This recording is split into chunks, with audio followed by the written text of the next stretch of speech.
کہا کہ میں مسافر ہوں، میرے پاس کوئی سہارا نہیں ہے اللہ کے سوا اور پھر تیرے سوا، تو میری مدد کر سکتا ہے تو مجھے ایک بکری دے دے، میں اس کے ذریعے سے اپنی ضروریات کو پورا کر لوں۔ تو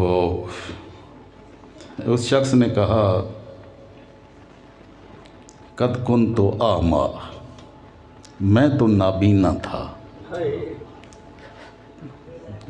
میں نے تو کائنات میں سے کچھ شے دیکھی نہیں تھی، نابینا تھا۔ فرد اللہ بصری، میرے مالک نے میری بصارت لوٹا دی، مجھے آنکھیں واپس کر دی۔ وفقیراً، میں تو محتاج و فقیر تھا، فقد اغنانی، مالک نے مجھے غنی کر دیا، میرے رب نے غنی کر دیا۔ اور کہنے لگا، جملہ بڑا کمال کا ہے، کہنے لگا فخذ ما شئت، یہ بکریوں کے ریوڑ کھڑے ہیں، وادیاں بھری ہوئی ہیں، ان میں سے جتنا لے جانا چاہتا ہے لے جا۔ نعرہ تکبیر، نعرہ رسالت، نعرہ حیدری، نعرہ تکبیر، نعرہ غوث۔ تو نے اس مالک کا، اس اللہ کا نام لیا ہے جس نے یہ سارا کچھ مجھے عطا کیا ہے۔ اللہ کی عزت کی قسم، اس کے نام پر جو لے جانا چاہتا ہے، سارا لے جانا چاہتا ہے تو سارا اس مالک کے نام پر لے جا، تیرا ہاتھ نہیں روکوں گا۔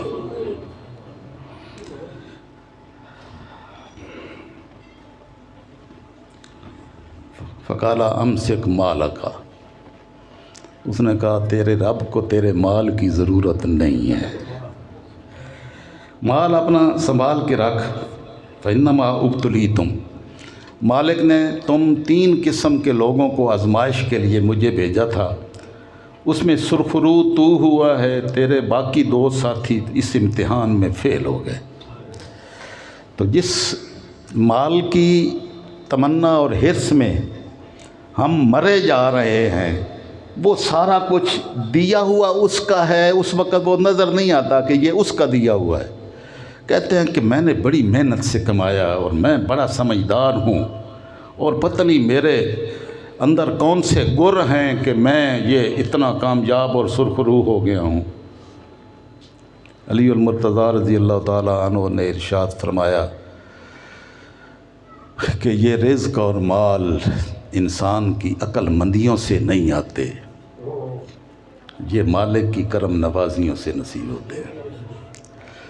لو کانت الارزاق علی الحجا، اگر عقل مندی کی بنیاد پر یہ رزق ملتے ہوتے، لہلکنا لجالہن البہائم، تو یہ سارے جانور تو کب کے مر گئے ہوتے، کیونکہ ان میں تو عقل ہے ہی نہیں۔ تو عقل بندیوں کی بنیاد پر رزق نہیں آتے، مالک کی عطاؤں سے رزق آتے ہیں۔ تو جس کو یہ سمجھ آ جائے کہ میرے مالک کی عطا ہے، وہ پھر گردن اکڑتی نہیں ہے، وہ گردن اتنی زیادہ جھک جاتی ہے، جتنی مالک کی عطائیں بڑھتی جاتی ہیں وہ اتنا زیادہ جھکتا جاتا ہے۔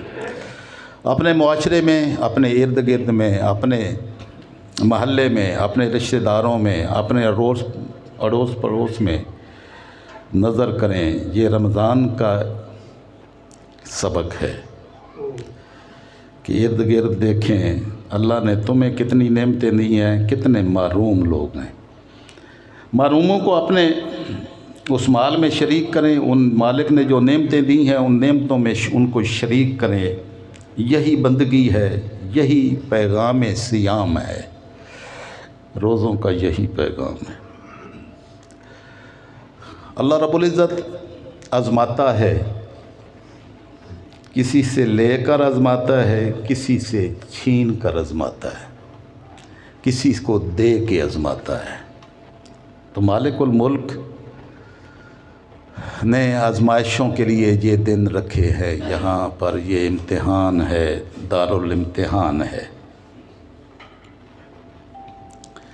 جو بندے اس امتحان میں پورا اترتے ہیں، صرف وہی پورا اترتے ہیں جن کی نگاہیں اللہ اور اس کے رسول کی بارگاہ پر ہوتی ہیں، وگرنہ انسان ٹھوک کر کھا جاتا ہے کہ یہ ساری میری عقل مندیوں کی کمائی ہے، کئی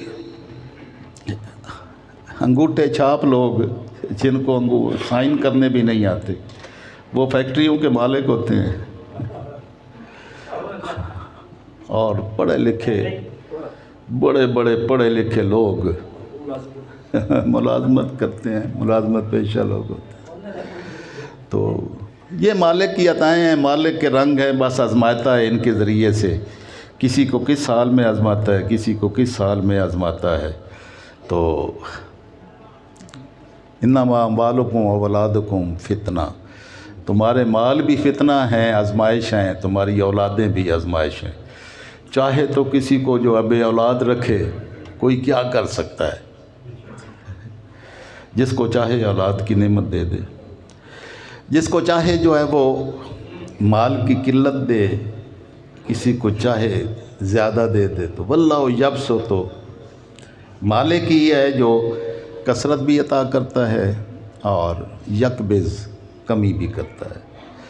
بس بندے کا کام ہر حال میں اپنے مالک کا شکر ادا کرنا ہے، شکر ادا کرنا ہے۔ ایک بزرگ کے پاس جو ہے نا، وہ ایک دوسرے علاقے سے ایک شخص آیا، اس نے کہا کہ تمہارے ہاں کے صوفیاء کا کیا عالم ہے، یعنی جو نیک اور خوش نصیب لوگ ہوتے ہیں، اللہ کے فرما بردار بندے ہوتے ہیں، وہ ان کا کیا حال ہے؟ اس نے کہا جی کہ ہمارے علاقے کے صوفیاء اور بزرگوں کا یہ عالم ہے کہ مل جائے تو شکر کرتے ہیں، نہ ملے تو صبر کرتے ہیں۔ اس نے کہا کہ آپ کے علاقے کے بزرگوں کا یہ حال ہے، ہمارے علاقے کے کتوں کا یہ حال ہے۔ ہمارے علاقے کے تو کتوں کا یہ عالم ہے کہ اس کو مالک اگر ہڈی ڈال دے تو پوچھلی ہلاتا ہے، شکر کرتا ہے، نہ دے تو صبر کرتا ہے۔ فرق پتہ چلا؟ ہاں، شکر یہ نہیں ہے کہ بھئی ملے تو شکر کریں، جب نہیں ملا تو پھر صبر کریں، تو یہ تو جانوروں کا کام ہے۔ تو پوچھا کہ پھر آپ کے جو ہے نا علاقے کے صوفیاء کا کیا عالم ہے، صوفیاء کیا کرتے ہیں، یعنی جو اللہ کے فرما بردار اور صالحین متقی لوگ ہوتے ہیں، ان کو وہ کیا کرتے ہیں؟ تو انہوں نے فرمایا کہ ہمارے علاقے کے صوفیاء کا یہ عالم ہے کہ مل جائے تو بانٹ دیتے ہیں، اور نہ ملے تو صبر کرتے ہیں۔ نعرہ تکبیر، نعرہ رسالت، نعرہ حیدری، نعرہ تکبیر، ہاں، نعرہ غوثی۔ کہ مالک تیرا شکر ہے، جس حال میں رکھا ہے ہم خوش ہیں، ہم خوش ہیں، جس حال میں بھی تو رکھے اس پر خوش ہیں، نہ ملے تو شکر کرتے ہیں، مل جائے تو بانٹ دیتے ہیں۔ یہ بندگی کا اعلیٰ ترین مقام ہے، یہ صوفیاء کا مقام ہے۔ تو میں نے پچھلے جمعے بھی کہا تھا کہ اگر صرف مال کی زکوٰۃ ہمارے لاہور شہر میں رہنے والی 2-4 پارٹیاں صرف زکوٰۃ ادا کر دیں تو یہاں کوئی غریب ہی نہ رہے، لیکن ساری دنیا میں جائیدادیں بنا بنا بنا کر یہ نفس حرص میں اس طرح کھویا ہوا ہے کہ پھر بھی یہ کبھی شکر گزار بنتا نہیں ہے، حرص ختم نہیں ہوتی، قبر میں ٹانگیں ہوں تب بھی کہتا ہے کہ کچھ اور آ جائے۔ الہاکم التکاثر، کثرت کی طلب نے تمہیں تباہ و برباد کر دیا، حتیٰ زرتم المقابر، یہاں تک کہ تم نے یہ سب کچھ چھوڑ چھاڑ کے قبر میں جا پہنچنا ہے۔ پھر جب قبر میں پہنچو گے تو پھر تمہیں پتہ چلے گا کہ ہم نے کیا کیا تھا۔ کلا سوف تعلمون، ہاں تمہیں پتہ چل جائے گا۔ ثم کلا سوف تعلمون، پھر ہاں یقیناً تمہیں ضرور پتہ چل جائے گا۔ اس وقت آنکھیں کھلیں گی، لیکن اس وقت آنکھوں کا کھلنا کوئی فائدہ نہیں دے گا۔ فائدہ اس وقت ہے جب وقت پہ آنکھیں کھلیں۔ مالک نے عطاؤں کی کثرت کی ہے، بے شمار عطا کیے ہیں، اپنے آپ کو ابھی بھی موقع ہے مالک الملک کی بارگاہ کی طرف لوٹنے کا، لوٹ آئیں۔ ہم میں سے ہر بندہ کہتا ہے نا کہ اللہ رازق ہے، کہتا ہے کہ نہیں؟ اللہ کو کیا مانتے ہیں؟ رازق مانتے ہیں کہ ہر ایک کو رزق دینے والا کون ہے؟ اللہ۔ پتھر کے اندر کیڑے کو بھی وہی رزق فراہم کرتا ہے۔ یہ مالک کی عطائیں ہیں، اس کی کرم نوازیاں ہیں۔ ساری کائنات اس کے ایک ایک پتا، ایک ایک چیز اس کے دائرہ اختیار، اس کے دائرہ قدرت میں ہے۔ ہر ایک کو وہ فراہم کرنا اس کا کام ہے۔ کبھی طوفان اور بارش میں 7 دن 5 دن بارشیں ہوتی رہتی ہیں نا، دیکھی ہیں کہ نہیں؟ تو کبھی سوچا ہے پرندے کدھر جاتے ہیں؟ اس وقت اس کے پاس تو، آپ کے پاس تو وہ کلوٹی بھری ہوئی ہے آٹے کی، اور چاول بھی پڑے ہیں، فلانی چیزیں بھی پڑی ہیں، گھر میں پڑی ہیں، بارش باہر ہو رہی ہے، آپ کو تمہیں روٹی مل رہی ہے، تو وہ کبھی سوچا ہے بھئی ان پرندوں کو کہاں سے ملتا ہے؟